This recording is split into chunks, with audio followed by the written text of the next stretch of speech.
আসসালামু আলাইকুম। রাইসুল হক চৌধুরী স্বাগত জানাচ্ছি এনটিভির রাতের খবরে। ক্রাউন সিমেন্ট শিরোনাম দেখছিলেন, এবার পুরো খবর। জাতীয় রাজস্ব বোর্ড এনবিআর বিলুপ্তির অধ্যাদেশ বাতিলের দাবিতে আগামীকাল থেকে ৩ কার্যদিবস কলম বিরতির পালনের ঘোষণা দিয়েছেন প্রতিষ্ঠানটির কর্মকর্তা কর্মচারীরা। বিকেলে ভবনের সামনে অবস্থান নিয়ে তারা এই কর্মসূচির ঘোষণা দেন। তবে কর্মকর্তারা ক্ষমতা কুক্ষিগত করে রাখতেই সরকারের এই সিদ্ধান্তের বিরোধিতা করছেন বলে মনে করেন সংস্থাটির সাবেক চেয়ারম্যান ডক্টর আব্দুল মজিদ। মেজবা হাসানের রিপোর্ট। সোমবার মধ্যরাতে জারিকৃত এনবিআর বিলুপ্তির অধ্যাদেশ বাতিলের দাবিতে এনবিআর সংস্কার ঐক্য পরিষদের ব্যানারে ভবনের সামনে অবস্থান নেন কর্মকর্তা কর্মচারীরা। তাদের দাবি কাঠামো পরিবর্তন হলে হুমকির মুখে পড়বে প্রশাসনিক স্বচ্ছতা। 14 মে, 15 মে এবং 17 মে এই 3 দিন আমাদের এনবিআর এর অধীনস্থ সকল দপ্তর কলম বিরতি পালন করবে। আন্তর্জাতিক যাত্রী সেবা, বাজেট এবং রপ্তানি এই 3টা কার্যক্রম চালু থাকবে, বাকি সকল কার্যক্রম এই কলম বিরতির আওতায় বন্ধ থাকবে। সর্বময় সার্ভিসের কারোরই মতামতের প্রতিফলন ঘটেনি, যেটি নিয়ে দেশের বৃহত্তর অর্থনৈতিক কাঠামো, যেটি কিনা রাষ্ট্রের ভিত্তি, এবং সেই ভিত্তিটি যেন জনবান্ধব এবং সংস্কারের পজিটিভ ভিউকে মাথায় রেখে হয়, তার জন্য আমরা সকলে একত্রিত হয়েছিলাম। তবে এই নতুন অধ্যাদেশকে ইতিবাচক হিসেবে দেখছেন এনবিআর এর সাবেক চেয়ারম্যান। বলছেন এই অধ্যাদেশ বাতিলের দাবি অযৌক্তিক। সংস্থার কর্মীদের শঙ্কার কোনো কারণ নেই। যাদের ভেস্টেড ইন্টারেস্ট থাকে, ভেস্টেড ইন্টারেস্ট নিয়ে গড়ে ওঠে, তারা তো এটা হতে দিতে চায় না, কারণ তাদের প্রসংবাদ, ব্যবসা বাণিজ্য, কাজকর্ম ক্ষতিগ্রস্ত হবে। ও নিজে পাওয়া খর্ব হয়ে যাবে, এটা ও চায় না, কারণ সেটা তো সরকারি বলতে পারে না।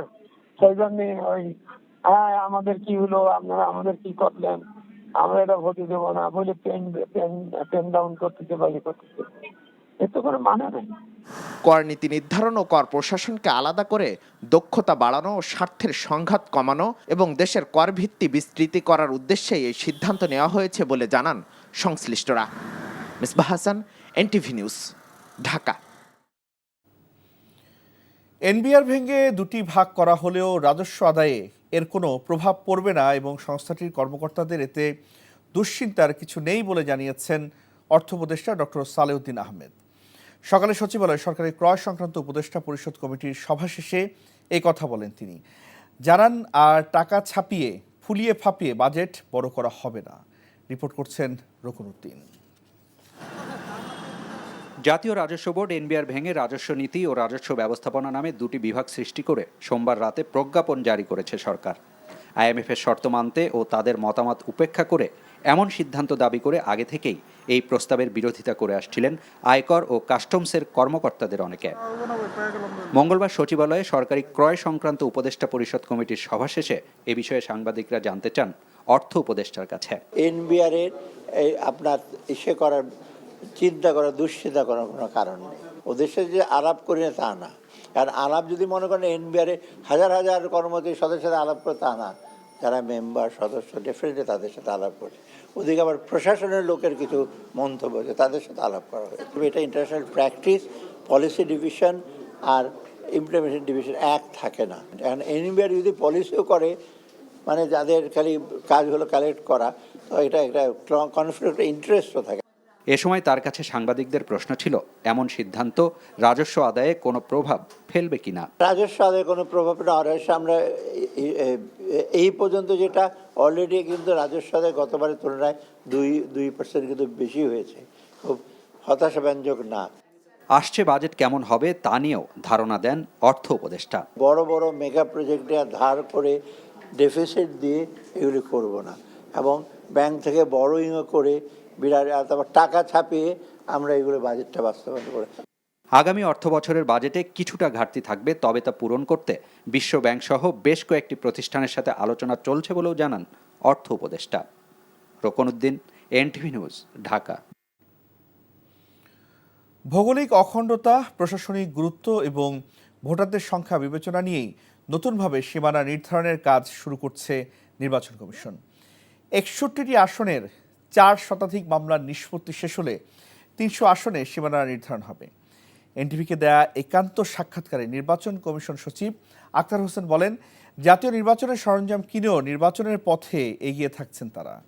নিয়ামুল আজিজ সাদেকের রিপোর্ট। জাতীয় সংসদের সীমানা পুনর্নির্ধারণ অধ্যাদেশ 1976।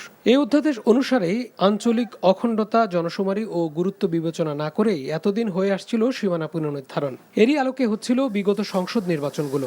বাংলাদেশের যে বাস্তবতা, কিছু জেলা আছে একদম ছোট, আবার কিছু জেলা আছে একদম বড়।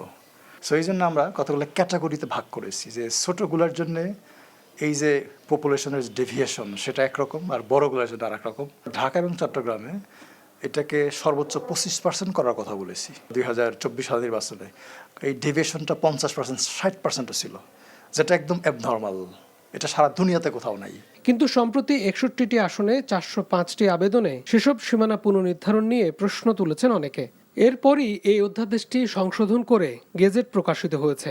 আবেদন গৃহীত হলে শুধু ওই এলাকা নয়, পার্শ্ববর্তী এলাকার সীমানা পরিবর্তন হবে বলে জানান নির্বাচন কমিশন সচিব। বিদ্যমান আইনের আওতায় পর্যালোচনা করব। এখন বিদ্যমান আইনের আওতায় পর্যালোচনা করতে গেলে যে উপাত্তগুলো আছে, জিওগ্রাফিক্যাল লোকেশন, অ্যাডমিনিস্ট্রেটিভ লোকেশন, এই বিষয়গুলোকে রেখে এই জিনিসগুলো আমরা পুঙ্খানুপুঙ্খভাবে বিচার বিশ্লেষণ করে একটা সম্মানজনক বা পরিস্থিতিতে আসবো, সন্তোষজনক পরিস্থিতিতে আসবো, এবং যেটা যত তাড়াতাড়ি সম্ভব আমরা করব।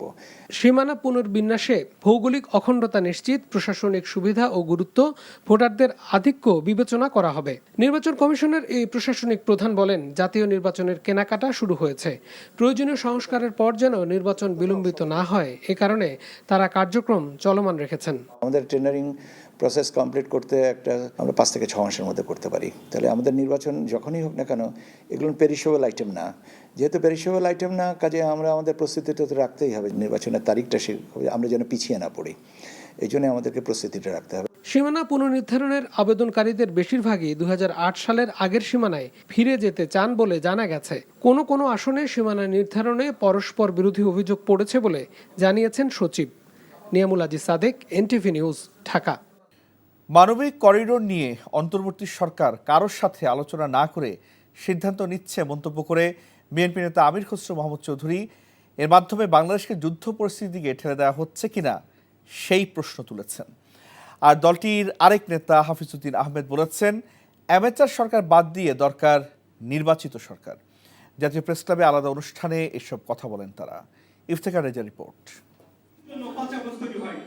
জাতীয় প্রেস ক্লাবে ডাক্তার জাফরুল্লাহ চৌধুরীর দ্বিতীয় মৃত্যুবার্ষিকী উপলক্ষে আলোচনা সভায় বিএনপির স্থায়ী কমিটির সদস্য আমির খসরু মাহমুদ চৌধুরী অন্তর্বর্তী সরকারকে উদ্দেশ্য করে বলেন, শেখ হাসিনার মালিকানার হাতবদল হয়েছে, দেশের মালিকানা দেয়া হয়নি, তাই দ্রুত নির্বাচন দেওয়ার আহ্বানও জানান তিনি। বলেন, নির্বাচিত সরকার না আসলে দেশে কোনো বড় বিনিয়োগ আসবে না। এই যে মানবিক করিডোরের অর্থটা কি, এটা কার সাথে আলাপ হয়েছে? একটি অনির্বাচিত সরকার, তারা নিজেরা সিদ্ধান্ত নিচ্ছে, তারা কথা বলে যাচ্ছে। বাংলাদেশের কোনো রাজনীতি ব্যক্তিত্ব জানে না, সিভিল সোসাইটির কেউ জানে না। তাহলে এটা কার এজেন্ডা? এর পিছনে কি? বাংলাদেশকে কি আমরা কি আবার একটা গাজায় পরিণত করতে চাই? আর একটি যুদ্ধক্ষেত্র আমরা বাংলাদেশকে ঠেলে দিয়ে যেতে চাচ্ছি? প্রেস ক্লাবে মাওলানা ভাসানীর ফারাক্কা লং মার্চ স্মরণে গণসমাবেশ উপলক্ষে আয়োজন করা হয় গোলটেবিল বৈঠকের। অনুষ্ঠানে বিএনপির সিনিয়র যুগ্ম মহাসচিব রুহুল কবির রিজভী বলেন, তিস্তার পানি সমস্যা ভারতীয় আধিপত্যের অংশ। ভারতেও সেখানকার পরিবেশবাদীরা আন্দোলন করেছে, মিছিল করেছে, তীব্র প্রতিবাদ করেছে একটা টিপাই মুখ বাঁধের, সেখানেও তারা করেছে। যেটা করা ঠিক হবে না, এটা ভারতেও এটার এফেক্ট হবে। আরেকটা হচ্ছে আপনার রামপাল কয়লা পুড়িয়ে যে বিদ্যুৎ কেন্দ্র, সেটার ব্যাপারে। একই অনুষ্ঠানে স্থায়ী কমিটির সদস্য মেজর অবসরপ্রাপ্ত হাফিজউদ্দিন আহমেদ বলেন, মিয়ানমারের সম্পদের উপর সুপার পাওয়ারদের নজর পড়ছে, এর প্রভাবে বাংলাদেশও ক্ষতিগ্রস্ত হতে পারে। মিয়ানমারের যে সমস্যার কথা আমরা ইদানিং শুনছি, বা আরও সামনে অনেক জটিল পরিস্থিতির উদ্ভব সেখানে হবে, সেখানেও একটা কারণ হলো যে মিয়ানমারের অনেক প্রাকৃতিক সম্পদ আছে, এটির প্রতি বহিঃশক্তি এবং সুপার পাওয়ারদের নজর পড়েছে। এর জন্য হয়তো আনউইলিং ভিকটিম বাংলাদেশকে হতে যেতে পারে। মানবিক করিডোর নিয়ে রাজনৈতিক দলগুলোর সাথে আলোচনা না করার সমালোচনা করেন বিএনপির নেতারা। Iftekhar Reza, NTV news, Dhaka. আগামী 16 মে আত্মপ্রকাশ করতে যাচ্ছে জাতীয় নাগরিক পার্টি যুব শাখা জাতীয় যুব শক্তি। শুক্রবার বিকেল 3টায় গুলিস্তানের শহীদ আবরার ফাহাদ এভিনিউয়ে আয়োজিত হবে জাতীয় যুব শক্তির আত্মপ্রকাশ অনুষ্ঠান। রাজধানী বাংলা মোটরে দলীয় কার্যালয়ে ব্রিফিংয়ে এই কথা জানান এনসিপির মুখ্য সমন্বয়ক নাসির উদ্দিন পাটোয়ারি। বলেন, যুব সমাজকে গণমুখী করতে কাজ করবে জাতীয় যুব শক্তি। অন্যান্য রাজনৈতিক দলের মতো চাঁদাবাজি এবং দখলদারিত্ব নয়, বরং সমাজে এসব অপকর্ম প্রতিরোধে ভূমিকা রাখবে এনসিপির এই যুব শাখা। জাতীয় সঙ্গীত অবমাননা এনসিপি সহ্য করবে না জানিয়ে তিনি জাতীয় সঙ্গীত বিরোধীদের গণমানুষের আবেগ আকাঙ্ক্ষার প্রতি শ্রদ্ধাশীল হওয়ার আহ্বান জানান। বাংলাদেশকে নতুনভাবে পুনর্গঠন করার জন্য আমাদের জাতীয় নাগরিক পার্টির একটি গুরুত্বপূর্ণ অঙ্গ সংগঠন জাতীয় যুব শক্তি আত্মপ্রকাশ করতে যাচ্ছে। ৭১ আমাদের ভিত্তিমূল, আমরা ২৪-এ সেটা রিক্লেম করেছি এবং এই ভিত্তিমূল আমাদের থাকতে হবে। যদি কোনো গোষ্ঠী, কোনো পক্ষ ৭১কে বাইপাস করে রাজনীতি করতে চায়, এটা তাদের রাজনীতিটা বুমেরাং হবে। অন্তর্বর্তী সরকারের প্রধান উপদেষ্টা অধ্যাপক ডক্টর মোহাম্মদ ইউনূসের আসন্ন জাপান সফরে মেট্রো রেলের নতুন সংযোগ, মাতারবাড়ি গভীর সমুদ্র বন্দর সহ দ্বিপাক্ষিক নানা বিষয়ে আলোচনার সম্ভাবনা রয়েছে। বিকেলে পররাষ্ট্র মন্ত্রণালয়ে ঢাকায় নিযুক্ত জাপানের রাষ্ট্রদূত সাইদা শিনিচি একথা জানান। 15 মে টোকিওতে বাংলাদেশ জাপান ষষ্ঠ ফরেন অফিস কনসালটেন্সি অনুষ্ঠিত হবে। আগামী 29-30 মে জাপানের রাজধানী টোকিওতে নিক্কেই ফোরামের সম্মেলনে যোগ দেওয়ার কথা রয়েছে প্রধান উপদেষ্টার। দ্বিপক্ষীয় বৈঠক করবেন দেশটির প্রধানমন্ত্রী শিগেরু ইশিবার সাথে। সাইদা শিনিচি বলেন, বাংলাদেশের সাথে দ্বিতীয় ও তৃতীয় মেট্রো রেল লাইন তৈরিতে কাজ করতে আগ্রহী জাপান। মাননীয় প্রধান উপদেষ্টা ডক্টর মোহাম্মদ ইউনূসের জাপান সফরে নানা বিষয়ে আলোচনা হবে। অর্থনৈতিক, বাণিজ্যিক, সংস্কৃতি সহ দ্বিপাক্ষিক ইস্যুগুলো আলোচনার টেবিলে থাকবে। মেট্রো রেল ব্যবস্থাপনায় আমরা কাজ করেছি। নতুন যে সকল লাইন নির্মাণের পরিকল্পনা করা হয়েছে সেখানেও জাপান সহযোগিতা করতে আগ্রহী। পবিত্র হজ পালনে মক্কা মদিনায় পৌঁছেছেন 40,000-এরও বেশি বাংলাদেশি মুসল্লি। এবছর খুব অল্প সময়ে বাংলাদেশ থেকে বিপুল সংখ্যক হাজি পাঠানোয় সৌদি সরকার প্রশংসা করলেও লাগেজ ব্যবস্থাপনায় ভোগান্তির অভিযোগ করছেন হজযাত্রীরা। মক্কার প্রতিনিধি কামাল পারভেজ জহির পাঠানো রিপোর্ট।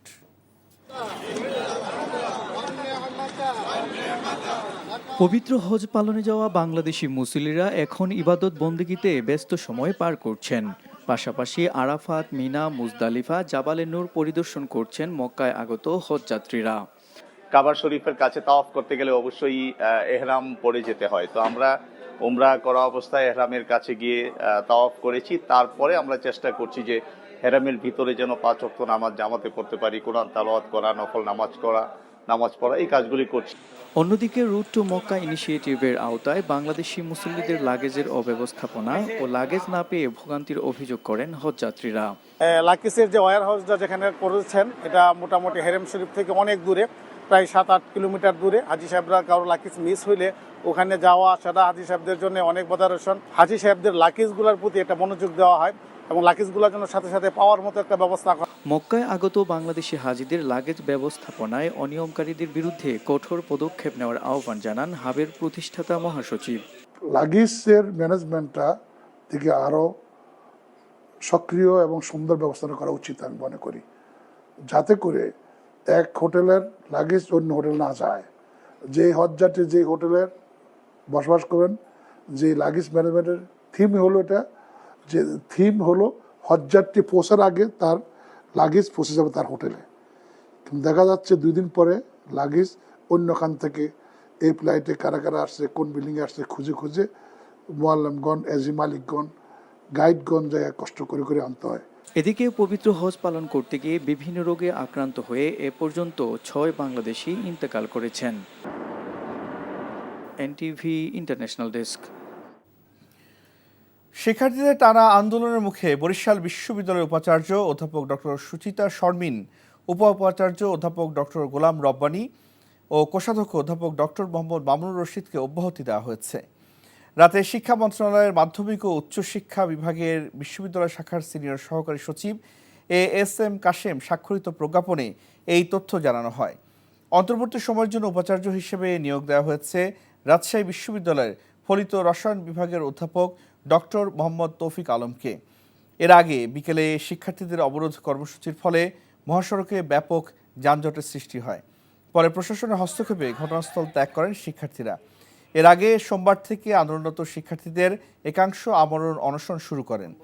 আজ তাদের মধ্যে 5 জন অসুস্থ হয়ে পড়েন। শিক্ষার্থীদের কর্মসূচিতে একাত্মতা জানান বিশ্ববিদ্যালয়ের শিক্ষক কর্মচারীদের একাংশ। অন্যদিকে 37 শিক্ষার্থীকে শোকজের প্রতিবাদে ক্যাম্পাসে বিক্ষোভ মিছিল করেছেন খুলনা প্রকৌশল ও প্রযুক্তি বিশ্ববিদ্যালয় কুয়েটের শিক্ষার্থীরা। প্রায় 3 মাস হতে চলল সংকট কাটেনি বিশ্ববিদ্যালয়। গত 4 মে থেকে একাডেমিক কার্যক্রম শুরু হয়, তবে শিক্ষকরা এখনও ক্লাসে ফেরেননি। প্রায় 8.5 ঘন্টা পর সচল হয়েছে জাতীয় পরিচয়পত্র এনআইডি সেবা কার্যক্রম। বুধবার সকাল থেকে নির্বিঘ্নে সেবা পাবেন নাগরিকরা। এনআইডি সার্ভারে লগ ইন করার সময় ওয়ান টাইম পাসওয়ার্ড ওটিপি না আসায় সারা দেশে সেবা বিঘ্নিত হয়। মঙ্গলবার সন্ধ্যায় জাতীয় পরিচয় নিবন্ধন অনুবিভাগের মহাপরিচালক ASM হুমায়ুন কবির গণমাধ্যমকে এই তথ্য নিশ্চিত করেন। তিনি বলেন, সার্ভারে লগ ইন করার জন্য ইউজার আইডি ও পাসওয়ার্ড দেওয়ার পর একটি ওটিপি প্রয়োজন হয়। তা সকাল 9টা থেকে বিকেল 5:30 পর্যন্ত যান্ত্রিক ত্রুটির কারণে বন্ধ ছিল, এখন সচল হয়েছে। দেশে এখনও নারীর প্রতি সহিংসতা ও বৈষম্য হচ্ছে অভিযোগ করে প্রতিবাদ ও অবস্থান কর্মসূচি পালন করেছে আইনজীবী ও মানবাধিকার কর্মীরা। দুপুরে সুপ্রিম কোর্ট আইনজীবী সমিতি ভবনের সামনে আয়োজিত এই প্রতিবাদ সমাবেশে বক্তারা বলেন, বৈষম্যের বিরুদ্ধে আন্দোলন করার পরও কিভাবে এখনও নারীর প্রতি বৈষম্য হয়। রাস্তায় লঞ্চে নারীকে হেনস্থা করা হচ্ছে, নারীদের কটাক্ষ করে সভা সমাবেশে বক্তব্য রাখা হচ্ছে, অথচ তাদের বিরুদ্ধে ব্যবস্থা নেওয়া হচ্ছে না। নারীর প্রতিকৃতিতে উলঙ্গ করে জুতোপেটা করা হচ্ছে, যা নারীর প্রতি চরম অবমাননা বলেও মনে করেন তারা।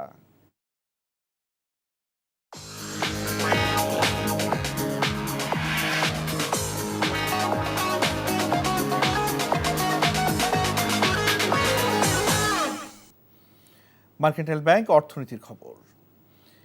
যেখানে স্থানীয় বিনিয়োগের পরিবেশ রুদ্ধ, সেখানে বিদেশি বিনিয়োগ খুব একটা আসে না। আবার নির্বাচনের অনিশ্চয়তাও বিনিয়োগের একমাত্র বাধা নয়।